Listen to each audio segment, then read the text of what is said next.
Good morning friends, তনুপাপু ড্রিমসে তোমাদের সবাইকে স্বাগত জানাই। আশা করছি তোমরা সবাই খুব ভালো আছো, আর আমিও ভালো আছি। নতুন আরও একটি ভ্লগ নিয়ে কিন্তু তোমাদের সামনে চলে এসেছি। তো আজকের ভ্লগটা কিন্তু আমি এখান থেকেই শুরু করলাম। বেশ একটু বেলা হয়ে গেছে, 9:30-10টা হবে। তো তোমাদেরকে সাথে নিয়ে কিন্তু এখান থেকেই ভ্লগটা আমার শুরু হলো। আর ওদিকে কিন্তু অভি কাজে বেরিয়ে গেল। আর এখানে আমি দোকানের কটা জিনিস নিয়ে দেব হচ্ছে এই যে সামনের বাড়ির কাকিমা উপর থেকে একটা ব্যাগ ঝুলিয়েছে। ওনার পায়ে ব্যথা, তো তাই মানে চট করে নামে না, নামে খুব কমই নামে। আর যদি কিছু দরকার হয় আমাকে জোরে ডাক দেয়, আর আমি গিয়ে ওই ব্যাগে জিনিসগুলো দিয়ে আসি।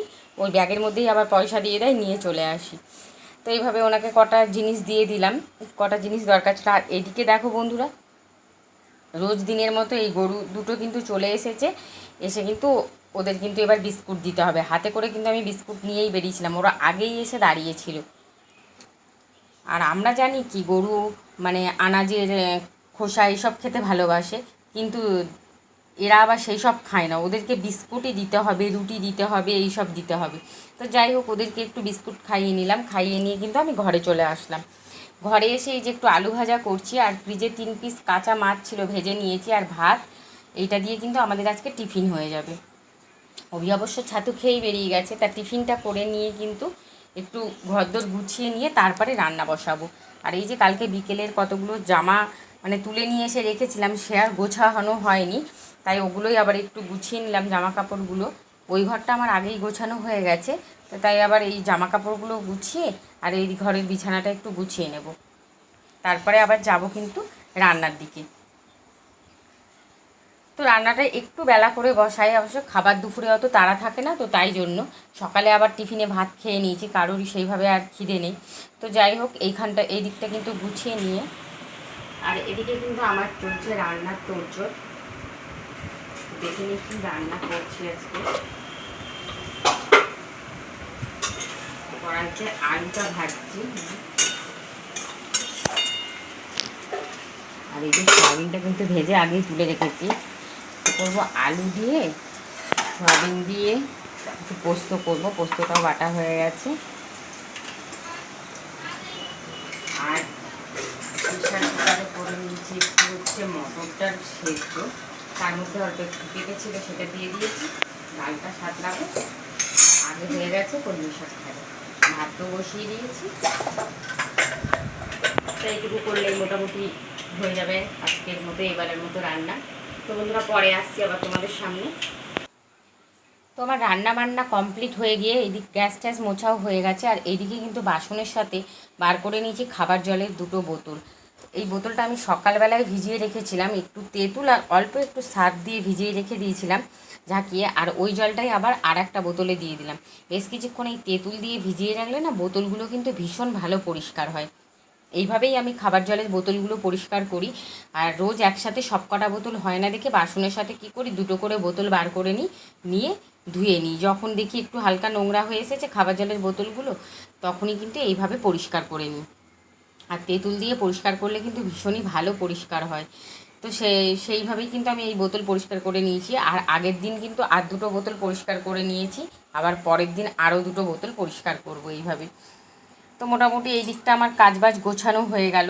এবারে এখানটায় মানে এইসব বাসনগুলো মেজে নিয়ে এই দিকটা পরিষ্কার করলে, রান্নার দিকটা পরিষ্কার করলে আমার এবেলার কাজ মোটামুটি হয়ে যাবে। তারপরে চলবে খাওয়া দাওয়ার পর্ব, স্নান, এইসব তো রয়েইছে।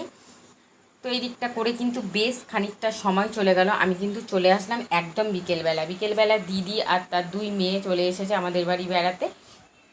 আর এখানে এই যে, আর অভি কিন্তু সন্ধেবেলায় নিয়ে চলে এসেছে একটুখানি সিঙ্গারা আর হচ্ছে জিলিপি। এই দিয়ে সন্ধ্যের টিফিনটা হয়ে যাবে। ওরাও এসেছিলো, তো ভালোই লাগলো, সবাই মিলে কিন্তু ভীষণ গল্প করছিলাম এদিক ওদিক। আর ছেলেটা তো ওদেরকে পেলে ভীষণই খুশি হয়। আর আজ সন্ধ্যায় যেহেতু মেয়েগুলোর পড়া ছিল না, তাই ওরা সবাই মিলে একটু মজা করলো। আর এই যে আমরা কিন্তু একসাথে বসে সবাই মিলে কিন্তু এখন সিঙ্গারা দিয়ে মুড়ি খাচ্ছি, তারপরে জিলিপি খাওয়া হবে, তারপরে কিন্তু হবে চা।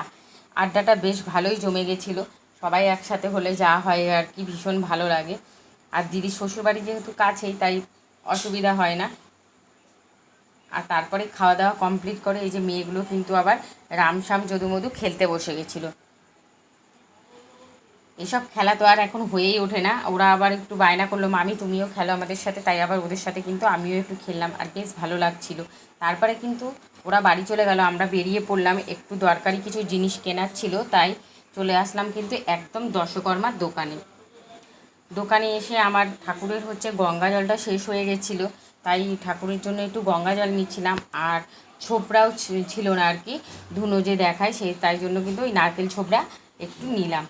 আর অভির যেহেতু এই দোকানটা চেনাশোনা ছিল, ও আবার হাতে হাতে কী করছিল, জিনিসগুলো এগিয়ে দিচ্ছিল। তো ওখান থেকে জিনিস কেনাকাটা করে আবার যাব একটু হচ্ছে না বইয়ের দোকানে। বইয়ের দোকানে মেয়ের একটু প্রজেক্টের কিছু জিনিস কেনার আছে, তাই জন্য কিন্তু এখান থেকে কটা জিনিস নিয়ে একটু কর্পূর ধুনো এইসবও কিনে নিলাম। নিয়ে কিন্তু আমি চলে গেলাম একদম এই যে এই বইয়ের দোকানে। এখানে কিন্তু সব কিছু পাওয়া যায়। আর মেয়ের প্রজেক্টের জন্য কালারিং A4 পেপার দরকার ছিল, তো সেইগুলোই নিয়ে নিচ্ছিলাম। ও কালারগুলো বলছিল, আর এখানে এই বোন হচ্ছে পেজগুলো বার করে করে ওকে দেখাচ্ছিল। আর এখানে কিন্তু নানা রকম গিফটের জিনিস থেকে এ থেকে সবই পাওয়া যায়। আর টিচার্স যেহেতু একদম সামনে, তাই জন্য মেয়ের জন্য আবার এই গিফটটা দেখে নিচ্ছিলাম, ও টিচারকে দেবে বলে। বেশ ভালো লাগছিল জিনিসটা। তা ওখান থেকে কিন্তু কেনাকাটা করে আমরা একটু বেরিয়ে আসলাম, এসে এই যে সবাই মিলে একটু আইসক্রিম খেয়ে নিলাম। আইসক্রিম খেয়ে নিয়ে এবার সোজা কিন্তু বাড়ির দিকে রওনা দেব। তো বিকেল থেকে বেশ সন্ধেটা ভালোই কাটলো, একটু রাত্রিও হয়ে গেছে, এবার রওনা দিয়েছি বাড়ির দিকে। তো আজকের ভ্লগটা কিন্তু আমার এই পর্যন্তই বন্ধুরা। দেখা হচ্ছে পরের ভ্লগে। তোমরা সাবধানে থাকবে, সুস্থ থাকবে।